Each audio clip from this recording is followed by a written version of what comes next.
Hello, Dave and Tim here at the Single Malt Review. So we take a slight detour from single malt territory into the equally varied and ancient world of gin. Yes, indeed. It could be, well, despite how it's made, it couldn't really be a different character of spirit gin. But as promised, we're going to take a look at a curated, I suppose, selection of the more interesting gins I dug out of that mistaken calendar that I ended up with. So, without further ado, we're going to whip through these, and I thought we'd cover the styles of gin, because that's, I think, sitting here drinking gin, talking about it, it's going to get boring fast. But some of the less known gins, some of the more quirky gins, that might be a bit more worthwhile to talk about. So for our first one, I'll talk about the classifications of gin, the actual legal classifications, and we'll try the closest thing I could find to a bog standard gin. So let me dig it out here. Where is it?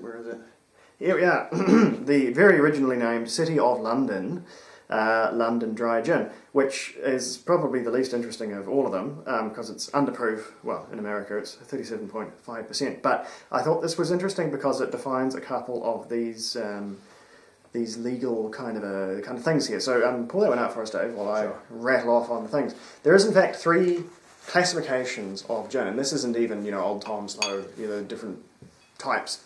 These are sort of quality classifications, I suppose, a bit like your straight Kentuckys and single malts and so forth. There is the very specifically named gin, and that is that's a spirit that has been flavoured, so things have been added to the spirit once distilled. I don't think I've ever tasted one of those. I think everything mainstream is made pretty much... You have to go super cheap, is what I'm trying to say. Cheaper than this, cheaper than we're probably willing to risk here at the Single Malt Review to end up with a gin-ass gin. And yeah, it's probably at that point you'd be tasting the ass as much as you'd be tasting the gin. So, the next classification, which I suspect is much more common, although it's almost never put on the bottle, is the equally originally named distilled gin, which is the first one, only the flavouring cannot be added. It has to be infused with the distillation. So that spirit has to be distilled with its flavour compounds, whether that's vapour infusion, which Bombay Sapphire and stuff will be very quick to tell you that they do, because it's supposed to be better, who knows, or whether you've just gone and dumped all your berries and whatnot into the still with your fluid and it's all come out the other end flavoured. So vapor infusion, I understand the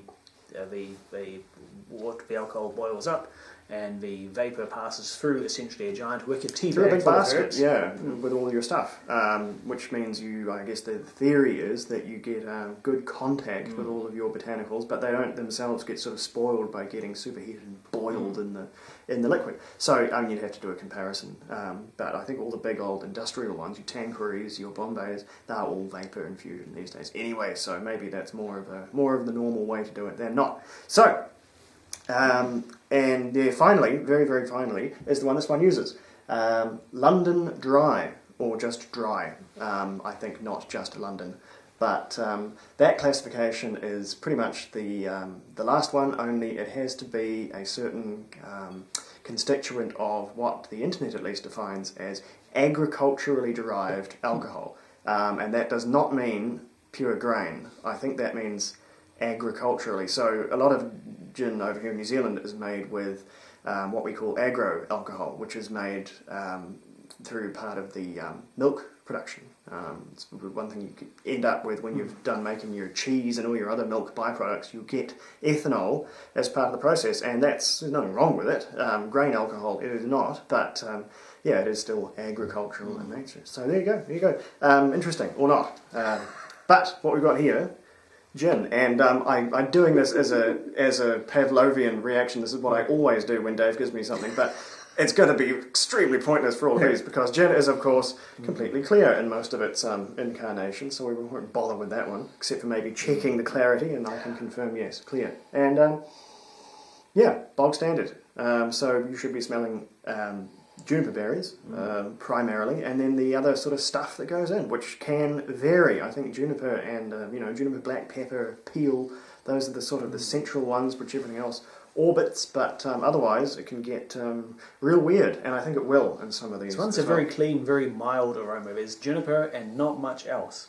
Maybe a little citrus, maybe some roots. And I mean, it tastes fine on its own. Obviously, we're not doing it the right way. This was never meant to be just drunk straight out the bottle, unless you've... that is surprisingly pleasant on its own. Much more flavourful than I was expecting. Yeah, no, totally okay with this one. But what I'm going to do is what I always do with my gin, and charge it on up with a wee bit of tonic. Yeah. Got this nice Schweppes tonic water here. Just a wee bit there. I like my G&Ts to be kind of... I like to do a nice short one. I don't like too much tonic in there because you start to lose the gin at that point. I'm going to forego the ice and just rely on the chilled tonic water to do the goods. See, there you go. There you go. Fine. You don't need a classy gin. And in fact, I think the whole boutique gin thing, I think one should think very hard before buying a classy gin, because just like classy vodka, I think you're getting well into the diminishing returns. But we'll say that about very old Scotch as well. There's at least no such thing as aged gin unless you've got a barrel version, and I think those are gross, so don't worry. Anyway, I'm quite partial to the occasional barrel aged gin, personally. And I think that makes a lovely tonic, but as Dave said, kind of pleasant on its own. It's got a good lemony hit which is coming through with the addition of a tonic. I think that's one thing that a lower ABV is going to give you. The one thing it'll give you. But as soon as you're mixing that, then you're losing out on that equation because there's simply less gin to go around. So anyway, we're going to look at what is it? Old Tom gin next, and that's quite fascinating. Old Tom gin and the sort of missing link between that and Geneva, that's something. So catch us then for that one, and hopefully I won't take too long to upload it. So Slandra, whatever's appropriate from gin. Oi, Gov. Something to that effect. You what, mate? There you go.